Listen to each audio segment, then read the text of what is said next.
días. Muchas gracias a Beatriz, muchas gracias a Antonio y a Sebastián. Para nosotros, desde luego, nosotros estamos encantados de venir aquí. Hacemos el estudio, llevamos 5 años haciendo el estudio. Como apreciaréis, es fundamentalmente cualitativo y lo que quiero decir es que lo que perseguimos es, a través de encuestas con 100, 120 empresarios, ejecutivos, representantes de la administración, representantes de inversores en el sector, al final todos vinculados al sector turístico, lo que estamos buscando es tomarle el pulso a este sector precisamente. Pretender tomar el pulso del sector sin estar cerca de uno de los, o el corazón de ese sector, como es este punto, vamos, no tendría sentido. Por tanto, para nosotros, después de 5 años haciéndolo a nivel nacional, que al fin toquemos tierra y vengamos a Benidorm, me parece que para nosotros es un hito y os queremos dar las gracias por ello. Y esperemos que, vamos, por nuestra parte estaremos encantados de que resultara interesante y fuera no más que la primera vez que lo hacemos y el principio de una larga serie de veces. Como os decía, lo que buscamos es realizar un estudio fundamentalmente cualitativo que capte las impresiones de los que, al fin y al cabo, están más involucrados en la industria en el día a día, que por supuesto son aquellos emprendedores hoteleros o aquellos que están involucrados en la gestión o toman decisiones de inversión o les apoyan desde las distintas administraciones. Como os decía también, llevamos haciendo el estudio 5 años y una de las cosas que hemos querido hacer este año es, a la hora de evaluar cómo se ha comportado el ejercicio de 2012, es recordar qué es lo que nos decíais hace un año sobre lo que esperabais. Por lo tanto, recuperamos del estudio de hace un año qué se esperaba del sector turístico para el año 2012. En general, las impresiones eran relativamente pesimistas, dado que un 32% de los encuestados entonces, estamos hablando de marzo de 2012, esperaban que para el conjunto de 2012 la evolución fuera decreciente, que empeorara algo o empeorara significativamente. Y cuando lo comparamos con la impresión que tienen los gestores hoteleros en qué ha ocurrido realmente durante el 2012, lo cierto es que para un 46% en realidad el comportamiento real ha sido peor incluso que el que esperaban. Al final eso es un mensaje pesimista. Fundamentalmente en términos de tarifa, como veníamos indicando, como mencionaban Antonio y Sebastián, y como al final es lo que ha ocurrido, lo que ocurre en la Comunidad Valenciana y lo que ocurre en el conjunto del sector en el país, siendo, sin embargo, algo más capaces de amortiguar ese mal comportamiento en lo que se refiere a la ocupación, fundamentalmente. Sobre 2012, de hecho, las personas encuestadas nos decían que el segmento urbano, claramente cayendo, se ha comportado muy mal. En el segmento vacacional se ha conseguido mejorar algo el precio en algunos casos, sin embargo no se han alcanzado las expectativas que se buscaba. Fundamentalmente todos aquellos destinos estrechamente vinculados a la demanda doméstica, a la demanda nacional, han sido los más débiles, y en la medida en que los destinos han sido capaces de enfocarse al mercado internacional, donde se amortigua mucho más la debilidad de la demanda, pues han sido capaces de mantener tarifas o mantener incluso ocupación.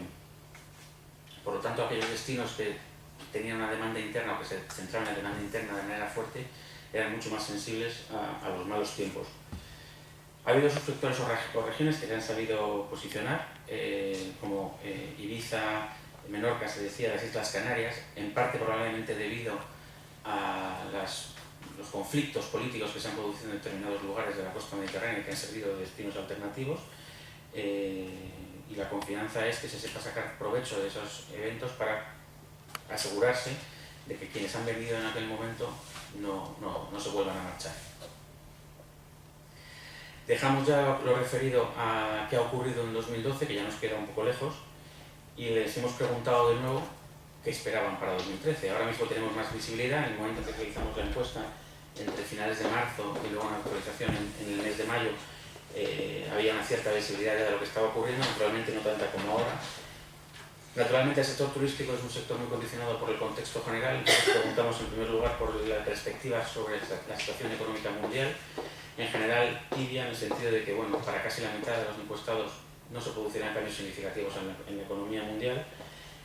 La perspectiva de la economía nacional, desde luego, es significativamente más pesimista, pero sin embargo, una de las grandes virtudes de nuestro sector es que es capaz de mejorar el comportamiento de la economía general y en ese sentido su elevada competitividad le permite estar más preparado para adaptarse a estos momentos del ciclo que desde luego son negativos. Nos decían literalmente los encuestados que a final de 2012 y el principio de 2013 había dado un jarro de agua fría en lo que se refiere a una aparente recuperación que se estaba produciendo a lo largo del 2012. Había una puesta en palabras literales que tenía mala pinta, que seguiríamos fastidiados. De nuevo la preocupación por la demanda nacional en ambos sectores, en ambos segmentos, tanto en el vacacional como en el segmento urbano de negocios.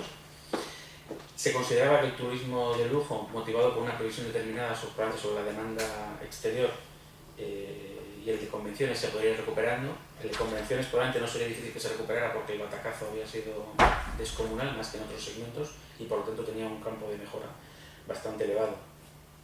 Y sin embargo, pese a un aparente comienzo de recuperación, lo cierto es que existía en aquel momento, y ahora ya se viene confirmando desde el punto de vista macroeconómico, que cierto número de países relevantes de la Unión Europea, que son al final mercados emisores críticos para nosotros, estaban entrando en recesión. Por lo tanto, eso siempre es una amenaza y es un tema al que hay que estar atentos.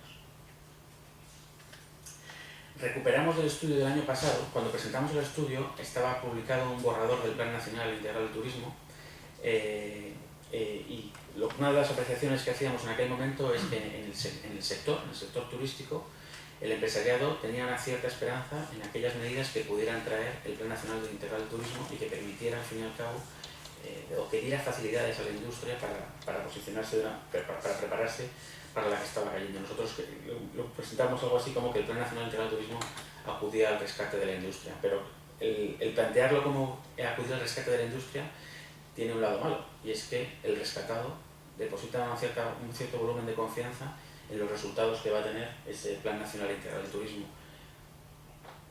Las medidas fundamentales que incluye, los ejes fundamentales del Plan Nacional Integral del Turismo se referían a apoyo a la sostenibilidad económica, social y medioambiental del sector turístico. Había una interesante relación con las inversiones que se esperaban o que se creía que eran necesarias en términos de regeneración de determinados destinos turísticos que estaban requiriendo inversiones.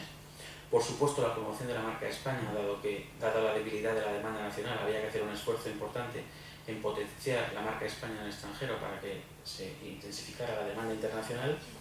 Por supuesto, el apoyo al conocimiento, el talento e innovación. Invatur, desde luego, es un ejemplo de estas medidas que nos parecen críticas y que nos parecen representan una parte importante del camino a seguir.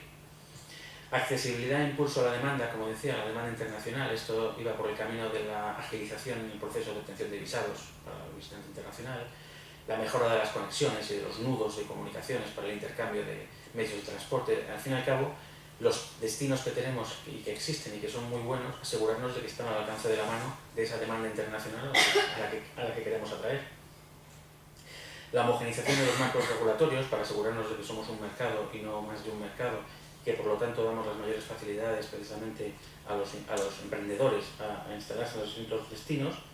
Y por supuesto el impulso a la colaboración público-privada, que como decíamos antes, es fundamental para el sector, sobre todo para un sector que es tan exageradamente representativo en el Producto Interior Bruto, no solo de la comunidad, del país completo, y que por lo tanto tiene que tener puesto el foco automáticamente de todos nosotros. ¿Y qué ha pasado con las medidas que planteaba el Plan Nacional Integral del Turismo? Cuando hemos preguntado a los involucrados en la industria hotelera, lo hemos hecho de la siguiente manera. Les hemos pedido evaluar para cada uno de esos ejes fundamentales del plan, les hemos pedido evaluar, en primer lugar, en pura teoría, cuál sería la eficacia o en qué medida considerarían que serían eficaces cada una de estas medidas para poder ordenarlas y para poder determinar dónde estaría la prioridad, dónde debería estar el foco. Y por otro lado les hemos preguntado cuál es el grado de implantación que aprecian que existe a día de hoy de estas medidas que estaban previstas en el Plan Nacional Integral del Turismo. Y estas respuestas lo que hemos hecho ha sido graduarlas, considerando que en el 0,5 estaría, que no habrá obtenido ninguna respuesta, o que tanto la eficacia como el grado de implantación sería mínimo, y por lo tanto aquellas medidas que fueran muy eficaces, que representamos a la izquierda en azul, aquellas que llegue la barra prácticamente a la fotografía, significaría que la eficacia es máxima, y aquellas medidas en que el verde llega a la derecha de todo, significaría que el sector considera que está prácticamente implantado o se han hecho los esfuerzos necesarios o implantado en la totalidad. Y una de las primeras impresiones es que la percepción de la industria es que la eficacia de estas medidas es mediana, es media. Esto llama la atención cuando en realidad esa enumeración de ejes fundamentales que venían en el Plan Nacional Integral del Turismo coincidía, como decía, el Plan Nacional Integral del Turismo fue publicado, se acababa de publicar cuando presentamos el estudio el año pasado. Nosotros un ejercicio que hicimos el año pasado, antes de conocer esas líneas maestras, fue preguntar al sector qué era lo que estaba pidiendo. Y la conclusión era, el Plan Nacional del Turismo trae exactamente lo que el sector está demandando. Sin embargo, un año después se produce lo que hemos denominado una especie de crisis de fe por parte del sector al creer que esas medidas a lo mejor no van a tener el impacto que esperarían o que hubieran deseado que tuvieran. Fundamentalmente porque al final a nadie se le escapa que tenemos un problema de demanda. Que el problema de demanda, estos son medidas que van a ayudar a paliarlo en gran medida, pero que la losa del contexto macro es una losa muy difícil de vencer, pero que aún así tenemos que hacer los esfuerzos posibles para vencerlo. Y al mismo tiempo preguntábamos, como decía, y presentamos en verde a la derecha, cuál es el grado de implementación que consideran. Y el sector se encontraba en cierto modo decepcionado, y era lo que nos transmitía, sobre el grado de implantación de estas medidas. A nadie se le escapa también que las restricciones en términos de recursos con los que cuenta la Administración en este momento es un freno y que hay una multitud de fines a los que están requiriendo la asignación de recursos, pero lo cierto es que el sector turístico en ese sentido sí que echaba de menos un mayor componente de la inversión y de la implantación de estas medidas. Por eso se producía lo que llamábamos una crisis de fe por parte del sector, que ellos ponían en estas palabras. Dice, bueno, la mayoría de las medidas, alguna persona decía de un modo muy duro, no han servido para nada, desde luego no han dado los frutos que esperaban. Dice, independientemente del grado de implantación del plan, dadas las restricciones presupuestarias, en la práctica no se han podido plantear las medidas o ejecutar las medidas como se podía esperar, dado que realmente lo que es fundamental son medidas de estímulo de la demanda, y eso fundamentalmente escapa un poco de las puras acciones en el marco turístico. Hay que plantear que hacía falta promoción, al fin y al cabo, lo que hablábamos de la marca España, al fin y al cabo lo que hablamos es de poner en valor los magníficos destinos que tenemos y estar seguros de que la demanda era capaz de llegar a ellos. Hay quien no estaba de acuerdo con las medidas implantadas, con quien creía que probablemente podían tener un efecto restrictivo, y hay que pensar en medidas que afectan al sector, a este como a otros, como lo relacionado con el IVA o ese tipo de medidas, o el IRPF, al final lo que son reducciones de la renta disponible y que para algunas personas del sector pues suponen un reto más en un momento en que esperaban otro tipo de medidas. Y sobre todo reclaman, que lo vienen reclamando desde hace varios años, el peso fundamental que tiene la industria turística sobre el PIB nacional. Dejamos aparte una sección en la que les preguntábamos por la situación, la coyuntura, y lo que les pedimos a los ejecutivos de la industria es que se miraran un poco en el espejo y pensaran no solamente qué esperaban del mercado, qué esperaban de la administración, sino también les pedíamos que se plantearan qué podían haber hecho ellos qué habían hecho en los últimos años bien y qué podían haber hecho en los últimos años diferente, para llegar a un pequeño diagnóstico cualitativo de cómo se ven a sí mismos y qué otras cosas podían haber hecho. Luego les preguntaremos también, y llegaremos al final a ello, entonces qué cosas deberían hacer urgentemente ahora mismo, ¿no? Que debería estar en su lista de deberes. Les preguntábamos por sus mayores aciertos en los últimos 10 años. Representamos aquí la frecuencia de los aciertos, es decir, cuáles eran las respuestas más repetidas. Y fundamentalmente en los últimos años, como no podía ser de otra manera, el esfuerzo brutal que han hecho los empresarios hoteleros en la reducción de costes, en adaptarse a esa debilidad de la demanda y en asegurarse, teniendo cuidado, por supuesto, con las implicaciones que tiene a nivel empleo, que para todo el mundo es crítico, pero intentando ajustar su estructura de costes para conseguir ser eficientes y mantener y garantizar la sostenibilidad del negocio en estos tiempos en que los ingresos estaban cayendo, pues es una de las medidas más repetidas, desde luego. La gestión del ingreso ha sido crítico. La estrategia de comercialización, se está produciendo lógicamente un movimiento muy significativo al online, a la comercialización por internet. Está claro que eso es una tendencia que no es nueva, que ya estaba, pero hay que pensar que en la cadena de valor, la comercialización online ahora mismo se puede estar llevando un 25% de la cadena de valor, que al final resta muchísima capacidad de competir al empresario hotelero, que al final es el que está prestando el servicio. Y se está produciendo un movimiento de concienciación en ese sentido y de búsquedas para asegurarse de que por supuesto hay que remunerar a la parte de la cadena de valor que te trae el cliente, pero es fundamental que se mantenga la equidad, que se mantenga la rentabilidad para el empresario hotelero, que es el que está prestando el servicio. Es fundamental la definición del cliente, y en eso ha habido empresarios hoteleros que se encuentran razonablemente orgullosos de la capacidad que han tenido, aunque se está realizando un esfuerzo y por supuesto el camino sigue por recorrer, luego haremos incidencia en eso. Y por supuesto, cuando se ha podido, la diversificación y expansión, en algunos casos geográfica, en algunos casos de segmento, dado que quien se encontraba en un segmento determinado, en una ubicación geográfica determinada, y se ha debilitado, no ha tenido más remedio que buscar vías alternativas de rentabilidad. Otros aspectos en los que se considera que ha habido cierto grado de éxito son los referentes a la marca, al producto, a la tecnología, a la gestión de la gente, a la gestión del talento, y a las alianzas que se han suscrito. Pero también les hemos preguntado cuáles han sido sus mayores errores en los últimos años. Y en cuanto a sus mayores errores, la mayor parte de las respuestas se han dirigido en lo que se refiere a las alianzas, en lo que se refiere a acuerdos suscritos con terceras partes, bien competidores o bien otras partes de la cadena de valor, y que sin embargo no han obtenido los resultados, no han generado los resultados que esperaban en el momento en el que suscribieron esas alianzas.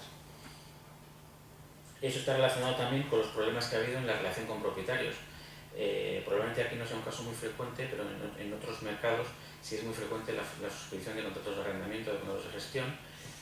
Muchos contratos de arrendamiento se firmaron, se suscribieron en el año 2006-2007, en una época expansiva, donde realmente los números parecía que salían, y cuando los números han dejado de salir, los gestores hoteleros han encontrado con que la parte del promotor inmobiliario no tenía la suficiente flexibilidad para adaptarse a que ya no le puedes pagar X mil euros por habitación año que se pagaban en el año 2006, en el año 2007 en que se firmó el contrato. Y era como, bueno, o somos flexibles todos y compartimos el riesgo del sector, o esto no funciona. Y se ha echado de menos esa flexibilidad por parte de la propiedad en algunos inmuebles hoteleros. Por supuesto, la expansión y la diversificación. Ha habido un cierto movimiento en los años buenos hacia la consideración de que casi cualquier cosa se podía convertir en un destino y se podía utilizar un complejo hotelero como reclamo para otras actividades, como una promoción inmobiliaria, etc. Lo comentábamos antes de venir aquí, que Benidorm parece un caso claro de exactamente de lo contrario. Es decir, si tienes un destino, no te preocupes, que el destino funcionará décadas. Lo que no puedes hacer es inventar un destino donde no existe a base de inversión en factores que no son el propio destino. Por lo tanto, eso ha sido uno de los errores que la industria probablemente se ha aprendido, quienes se han metido en aventuras, en destinos que no existían y que no tenían características para convertirse en un destino que atrayera gente, y por lo tanto, digamos que han lamentado esos errores. Por supuesto, decíamos que la gestión del ingreso era un factor de éxito en algunos casos, pero evidentemente también ha tenido que ser un factor de fracaso, o por lo menos un factor de errores. Lo que sí es cierto es que, y se viene repitiendo esta consideración de todos los años que hemos realizado el estudio, la conciencia del sector en términos de tarifa, en términos de la erosión que se ha producido en la tarifa en los últimos años, es brutal.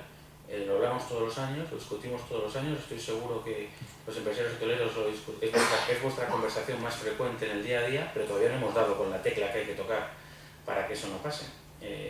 Se habla de cambiar el segmento, se habla de subir el segmento de mercado. Para eso hacen falta inversiones. Primero tenemos que saber dónde vamos. Segundo, cuando estamos posicionados en un segmento que nos funciona y estamos posicionados en ese segmento, en qué medida conviene abandonarlo, renunciando a lo que somos para cambiar hacia otro camino. Pero lo cierto es que subir la tarifa sin inversión en activo fijo es muy complicado. Es muy complicado porque el uso al final produce un deterioro que requiere renovación para seguir siendo competitivo, y con la tarifa débil eso es muy complicado.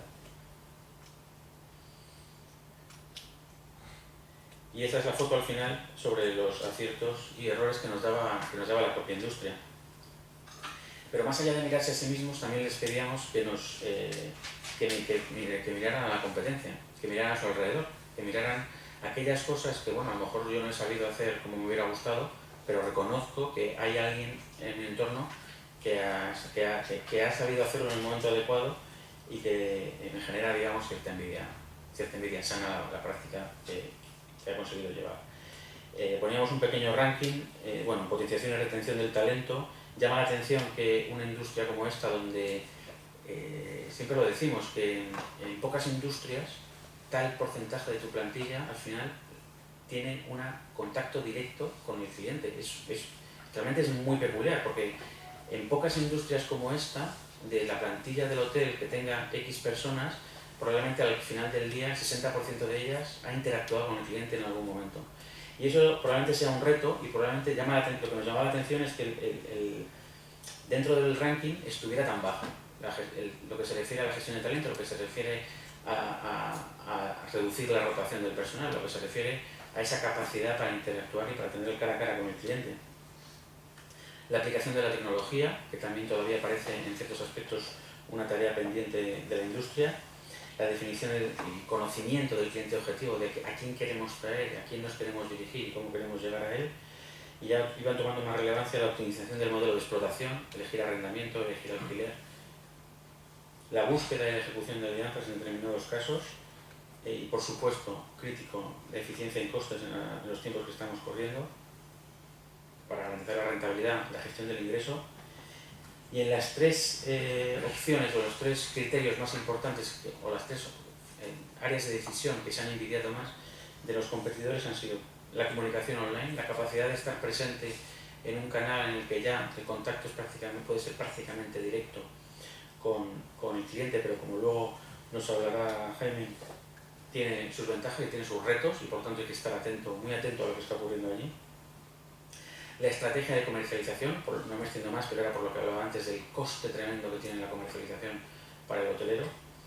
Y la estrategia de marcas. La estrategia de marcas como factor diferenciador clave, como posicionamiento, y como hablábamos hace unos años de lo que llamaba la promesa de marca. Es decir, de construir una marca, que el cliente te perciba bajo esa marca, que esa marca la identifique con unos valores, y que cuando el huésped entra por la puerta seamos capaces de entregar una experiencia al cliente coherente con la promesa de marca que le hemos hecho. Y en ese sentido se envidiaba un poco a los gestores americanos, digamos, de marca, que habían sido capaces de construir unas marcas muy adaptadas al perfil del cliente que estaban buscando. Naturalmente eso depende mucho del tamaño de la cadena, etcétera, y no es una cosa que se pueda permitir cualquier establecimiento. Y de ahí quien confesaba, digamos, no hemos invertido en marcas porque el retorno de la marca es a muy largo plazo y no están las cosas como para invertir a tan largo plazo. Y una de las preguntas más morbosas al final es, dado que preguntábamos cuáles eran las prácticas más envidiadas, también preguntábamos a quién envidia y a quién les gustaría parecerse, o qué best practice, qué mejor práctica ha apreciado y en quién. Y la conclusión sobre eso es que no lo vamos a saber porque nadie nos lo quiso decir. Nos lo dijeron dos personas, o nos lo dijeron dos contestadores a la encuesta, y lo cierto es que tenemos nuestro orgullo y bueno, decimos lo que nos envidia, pero no terminamos de decir a quién. Preguntábamos también, ya mirando hacia adelante, por cuáles eran los deberes más urgentes que apreciaban los encuestados en su propia organización, y en la industria. Y por mayor urgencia, el planteamiento era, sobre todo, realizar ajustes de estructura y mejoras de eficiencia, que ya estaban en curso. Llevamos, en muchos casos, haciéndolos desde finales de 2007, desde mediados del 2008. El esfuerzo es grandísimo, pero si la demanda no tira, hay que seguir con ese aumento de la eficiencia, por lo tanto, gastar menos. El abandono de contratos no rentables o la venta de activos que tampoco son rentables, por lo tanto, lo llamamos soltar lastre, es decir, en algunos casos quitarse proyectos, y esto aplica más a grandes cadenas que tienen muy variada cartera de productos y que en algunos casos por cumplir promesas de crecimiento hacia los inversores se han abierto establecimientos que a lo mejor no encajaban o no tenían sentido. Mejorar el impacto de la comercialización y reducir su coste, es un tema crítico, sobre todo ser más capaces de llegar a los clientes que buscamos y que nos cueste menos dinero llegar a ellos. Racionalizar la competencia en precios, que la competencia en precios está siendo brutal y sabiendo que es, como decía antes, un producto perecedero, que la noche que no vendo hoy ya no la vendo y que la oferta que hay es la que es, pues probablemente habrá que buscar una vía para que pisarnos un poco menos en términos de precio. La financiación es un problema gravísimo para la industria, sobre todo para determinadas cadenas que en un ejercicio de expansión se han apalancado de una manera muy significativa, con unas previsiones de ingresos, y cuando las previsiones de ingresos se han caído se encuentran que tienen que pagar una deuda que resulta muy difícil atender. En algunos casos esa financiación se puede destinar incluso a diversificar, a asegurarse en cierto modo que es capaz de suplir aquellos mercados donde cae la demanda con otros o segmentos donde cae la demanda con otros donde se pueda recuperar. Y por último, en muchos casos se habla de nuevo, pese a que exista la percepción de que en el pasado se han podido cometer errores en la suscripción de alianzas, igual hay que ponerse de acuerdo todavía con competidores o con otros miembros de la cadena de valor para buscar acuerdos que permitan garantizar la viabilidad y que permitan garantizar los ingresos. Nos decía literalmente, hay que reordenar excesos de la época expansiva en los que se han adquirido o se han abierto establecimientos en los que los números no daban, y ahora es fundamental poner orden en todo eso. Los problemas que han surgido de demanda al final no han hecho sino poner de relevancia algunos problemas estructurales que ya existían en algunos casos, en algunos negocios, en la industria en general, y es fundamental mejorar la competitividad. El área de comercialización, decíamos antes, impacto y coste, es crítico, es fundamental. El servicio lo prestamos nosotros, la comercialización tiene que ser más medida nuestra, el dueño del cliente tenemos que conseguir ser nosotros el destino final, porque los intermediarios están llevando una parte muy importante del pastel. Pero la financiación a corto plazo también, no solo para esta industria, para todas, está siendo una hemorragia, y trata la estacionalidad del negocio, ¿no? En muchos casos, desde luego, es fundamental obtener al menos una cierta financiación de circulante que permita adaptarse a esa estacionalidad y pasar las temporadas bajas de una manera más holgada. Un tema que surgía mucho precisamente era la racionalización de los proyectos y la racionalización de los activos y de los negocios que estaban explotándose.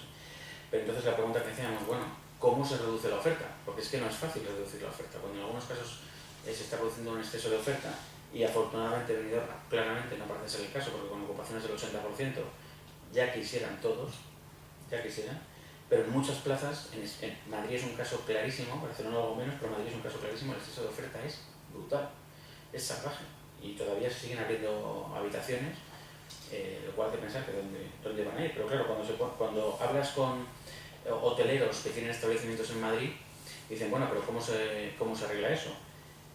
Al realizar la encuesta obteníamos, digamos, dos corrientes de pensamiento, dos filosofías completamente diferentes. Una de ellas, llevada por, es el mercado el que tiene que ajustarse, el mercado se tiene que regular, los proyectos menos rentables acabarán cayendo o acabarán reconvirtiéndose. Decían que desde luego no se puede regular a golpe de boletín oficial del Estado qué establecimientos se abren y qué establecimientos no, que tiene que ser el mercado, que hay que dejar tiempo para que los proyectos que a lo mejor no estaban maduros o que no han sido capaces de llegar a un punto de madurez, que caigan del árbol, y que probablemente sean las entidades financieras las que tengan que dejar de mantener artificialmente con pulmón algunos negocios que la gestión hotelera como tal no lo justifica. Nos decían también que desde luego al menos que no siga subiendo la oferta en términos de aperturas de inversiones que no sean rigurosas desde el punto de vista financiero, desde el punto de vista del negocio y de conocimiento realmente de la operación hotelera. Y dice que en algunos casos el mercado se está encargando de ajustar a aquellos que no son competitivos. Sin embargo, dice, bueno, fundamental, no se trata de reducir la oferta, aquí el foco tiene que estar en tirar de la demanda. En el otro lado, lo que nos decían es que, bueno, igual llega un momento en que la administración tiene que meter baza en ello, porque el propio mercado no se ha regulado. hablaban de no tanto, evidentemente, quitar licencias, pero a lo mejor reducir el número de licencias que se dan en algunas plazas, porque en realidad lo que hacen es, al final, fomentar la guerra de precios con nuevas aperturas y que para el hotelero que ha estado toda la vida le suponga un riesgo, y en muchos casos quien es capaz de hacer esas inversiones ahora mismo son las grandes cadenas que no tienen el mismo impacto en la economía local que tiene el hotelero local, pero porque anticipaban que la industria probablemente no realizaría el ajuste por sí mismos. De todas formas, parece que todo el mundo prácticamente está de acuerdo en que el ajuste, antes o después, se iba a producir. Si bien es cierto que desde el primer año que realizamos el estudio, en el año 2008, esto se anticipa y el ajuste no termina de producirse.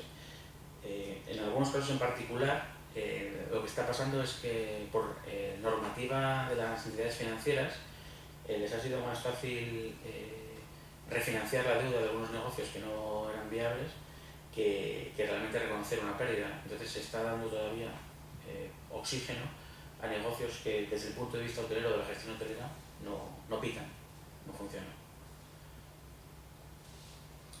Claro que la alternativa constructiva es, bueno, no se trata de abrir o cerrar, igual se trata de reconvertirse, igual se trata de ser creativos pensando hacia qué negocios se pueden llevar esos inmuebles, se puede llevar esa capacidad de gestión hotelera que permita la viabilidad o que nos permita seguir siendo al final unos puntales en el sector turismo mundial, ¿no? Lo que sí está claro es que, independientemente de que sea por exceso de oferta o no, la rentabilidad es claramente el sector de alquileres del sector. O sea, ese talón de alquileres del sector requiere acciones, requiere medidas y que hay que tomar muy pronto. La pregunta es cuáles. Y se lo hemos preguntado.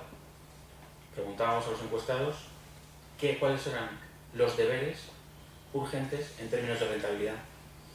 Lo primero, la gestión óptima del ingreso. La gestión óptima del ingreso es complicado y de hecho existe toda una filosofía sobre ello, o lo que es peor, existen filosofías contradictorias, existen filosofías opuestas claramente. Se ha pasado por momentos en los que el sector iba bien, en los que se ha despreciado, digamos, la ocupación y se ha creído que en realidad no había que llenar el hotel a toda costa. Cuando han venido tiempos malos no ha habido más remedio que intentar adaptar la tarifa para conseguir que al menos determinado nivel de ocupación se alcanzara, y al final eso es una batalla filosófica, pero lo que sí es cierto es que en un mercado donde la transparencia en términos de competencia se ha vuelto brutal, motivada por Internet, 2 euros de bajada de tarifa en un establecimiento hacen que automáticamente toda la zona tenga que bajar esos 2 euros necesariamente. Por lo tanto, los movimientos a la baja son inmediatos, los movimientos a la alza no. En estudios anteriores mostrábamos cómo en las crisis anteriores del sector, no solo a nivel España, sino a nivel mundial, las caídas de tarifa que se había tardado en producir aproximadamente un año no tardaban menos nunca de 10 años en recuperarse. Y claro, eso es brutal. No es solamente que el año malo bajemos las tarifas, es que vamos a arrastrar ese lastre durante muchísimo tiempo. Eso nos lo decimos todos y los más interesados en arreglarlo somos los que estamos aquí sentados, pero es que no conseguimos dar con la tecla. Por otro lado, dado que tenemos el problema de demanda que tenemos aquí, pues hay que salir a buscar clientes. Es fundamental salir a buscar clientes. Se hablaba de nuevos mercados emisores, rusos, se habla de India, se habla de China, se habla de Brasil, pues no sabemos cuál, pero hay que ir a por ellos. Y la pregunta que nos tenemos que hacer es si tenemos que adaptar la oferta, en el momento si tenemos que adecuar activos a simplemente los gustos culturales de ese mercado internacional, nuevo mercado emisor que estamos buscando. Fundamental salir a buscar clientes y insistimos que no se va tan caro, que el riesgo de intermediación, que el riesgo de comercialización, que el coste no sea tan altísimo. Es fundamental mejorar el conocimiento del cliente, saber qué contarles. Tenemos que hacer deberes internos en términos de reestructuración y de eficiencia en costes, ya lo decíamos, pero también externos de liquidar en ciertas geografías el exceso de oferta. Y en muchos casos hacerlo de la mano de socios, como decíamos antes. Por tanto, estas son las medidas que la industria consideraba más prioritarias en términos de salvar o mejorar la rentabilidad. Nos decían literalmente que es necesario intervenir en la política de precios, marcando unos mínimos, que es fundamental, que la guerra de precios al final consigue que el cliente no valore los servicios que se le están ofreciendo, que lo que recibe gratis prácticamente sea como si no lo recibiera, y que desde luego hay que atacar a nuevos mercados con nuevos productos y en algunos casos es fundamental mejorar el circulante reduciendo el periodo de cobro y de los impagos que está sufriendo el sector. Y es crítico al final para llegar a nuevos clientes y para conseguir subir la tarifa, al final diferenciarse, y uno de los factores clave al final era conocer a los clientes, ¿no? A ver si tenemos...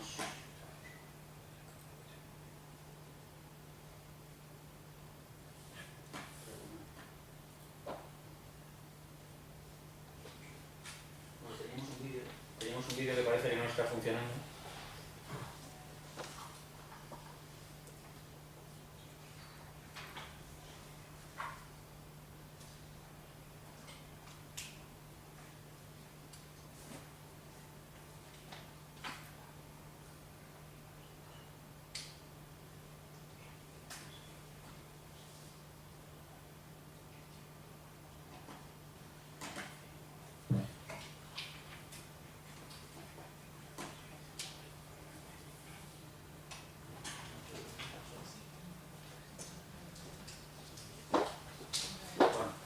Disculpas porque teníamos un vídeo muy breve de 1 minuto y medio para ilustrar una cosa, pero no lo vamos a poder poner. ¿Qué sea?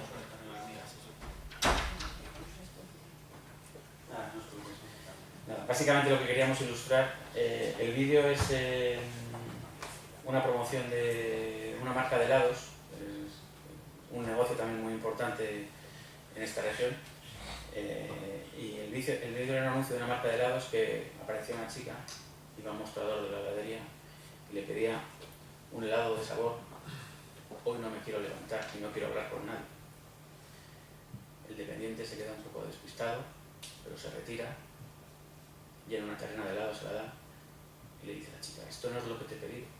Y dice: no, te he puesto un helado y tienes una sonrisa muy bonita.